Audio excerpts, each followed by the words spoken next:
Hey guys, happy Wednesday and welcome back to Writer's Workshop.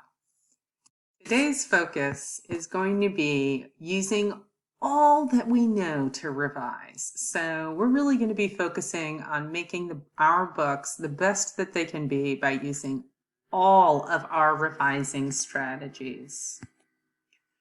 So we use a lot of strategies to make our work better. Some of them are things like making the characters talk, showing our feelings, showing what we're thinking or what our characters are thinking, writing what's happened step by step, using pop-out words, using words that show action, and of course making our characters move.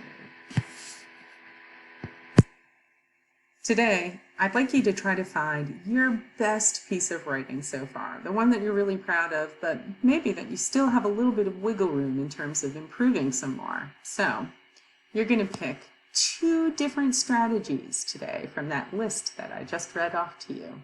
You've got those same strategies on your anchor charts that are on that binder ring, so if you've forgotten one, you can go ahead and get that out to help remind you.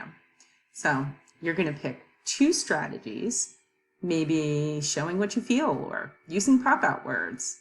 Maybe you've decided the way to make your story better is to tell one part step by step or by showing what you thought. Whatever your 2 strategies are, I want you to work on bringing those strategies to the story that you're revising today. You guys, of course, I just believe that your lives are such incredible stories and they're just waiting to be told, and I'm just waiting to hear them. So have fun with your revising today, and I can't wait to see how your writing goes. See you tomorrow.